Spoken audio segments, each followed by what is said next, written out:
Hey guys, আসসালামু আলাইকুম। সবাই কেমন আছেন? আশা করি ভালো আছেন। আমরা দীঘা ঘুরতে গিয়ে দীঘার সায়েন্স সিটি ঘোরার জন্য চলে এসেছি।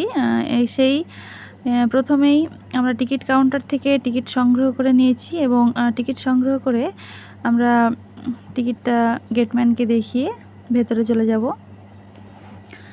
আমরা ভেতরে চলে এসেছি। এবার এই সামনেটা দিয়েই মিউজিয়াম, সায়েন্স সিটি দেখার যে মিউজিয়াম, এই গেটটা দিয়ে ভেতরে যেতে হবে। আমি তার আগেই আশেপাশের দৃশ্যটা একটু দেখিয়ে দিলাম। চারিদিকে ফুল গাছ লাগিয়ে খুব সুন্দর পরিবেশ। এবার আমি মিউজিয়ামে ঢুকেই মিউজিয়ামের বাম দিকে চলে যাব। ফার্স্টে ক্ল্যাপ ট্রি ছিল, এইখানে হাতে তালি দিলে গাছে আলো জ্বলছিল। এটা দেখে আমার ছেলেও বেশ উৎসাহিত, কিছুক্ষণ জোরে জোরে হাতে জোরে জোরে শব্দ করলো এবং গাছে আলো জ্বালালো। এবং আমরা ঠিক তার বাম সাইড দিয়ে আর একটা হলে ঢুকে যাব। এই হলটাই বেসিক্যালি বিভিন্ন টাইপ অফ মিরর আছে। এই তো প্রথমেই একটা আয়নায় নিজেকে দেখে নিলাম। তারপরে এই জায়গাটায় নিজের মুখ দিলে নিজেকে সেই ড্রেসে সজ্জিত রূপ দেখা যাবে। বেশ সুন্দর ছিল এটাও। তারপরেই চলে যাব আমরা পাশে, এখানেও সেম আর একটা আয়না, বিভিন্ন টাইপের আয়না। ভালো লাগছিল নিজেকে বিভিন্ন টাইপের আয়নায় নিজেকে দেখে, খুব ভালো লাগছিল। তারপরে এইখানটায় ছিল ভুলভুলিয়া। এই আয়নার ঘরটা ছোট্ট ছিল, কিন্তু দেখুন ছবিতে দেখে মনে হচ্ছে বিশাল গভীরতা। দেখে যতটা গভীরতা মনে হচ্ছিল ততটা কিন্তু নয়, ছোট্ট একটা রুম ছিল, বেশ সুন্দর। এবার চলে আসলাম, এইখানে একটা কুয়ো ছিল। এই কুয়োটা অনেক বছর আগের কুয়ো, সংরক্ষিত। ওপরে একটা গ্লাস দেওয়া আছে, তাই বাচ্চারা বা কেউ কিছু ফোন পড়ে যাওয়ার কোনো ভয় ছিল না। তারপরে চলে আসলাম আবারও আর একটা আয়নার খেলা দেখতে। তারপরে ভুলভুলিয়ার পাশেই ছিল এটা। এবার এইখানে একটা চোখ ছিল, এই চোখটায় চোখ দিয়ে দেখলে ভেতরে প্রচুর আয়না দেখা যাবে। তারপরে চলে আসলাম, এই জায়গাটা বেশ সুন্দর, সেলফি তোলার জন্য খুব সুন্দর। তারপরে এই আয়নাটা ছিল, এই আয়নাটায় নিজেকে দেখা যাবে একটার পর একটা ফাঁকা, তারপরে আবার একটাই নিজেকে দেখা যাবে, তারপরের আয়নাটায় ফাঁকা, এইরকম ছিল একটা গ্যাপ দিয়ে দিয়ে।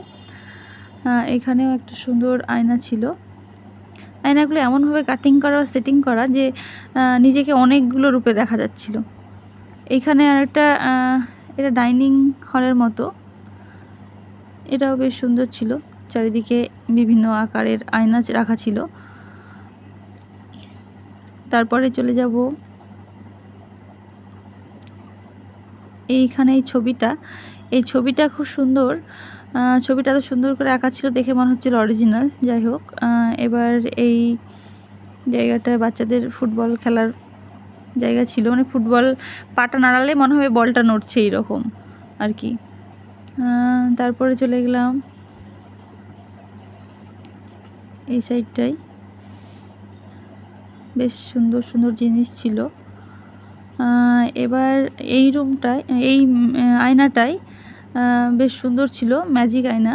একদিকে ছবি, একদিকে নিজেকে দেখা যাচ্ছিল। তার পাশেই এখানে নবাব সিরাজউদ্দৌলার ছবি ছিল। তার বাম সাইড দিয়ে চলে যাব এবার এই রুমটায়। এইখানে বিভিন্ন ইমেজ আসছিল, যত কাছে যাচ্ছিলাম একরকম, দূরে যাচ্ছিলাম আর এক রকম, বিভিন্ন রকম দেখা যাচ্ছিল। এই রুমটায় এইখানে যেগুলো রাখা ছিল, এই স্ক্রিনটায় হাত দিলে এগুলোকে নড়ানো যাচ্ছিল। বিভিন্ন জিনিস, মানে বিভিন্ন অপশান আসছিল, সেইগুলো ট্যাপ করে পরপর যাওয়া যাচ্ছিল। এই যে একজন মহিলা করছে, দেখুন স্ক্রিনগুলোয় কাজ হচ্ছিল।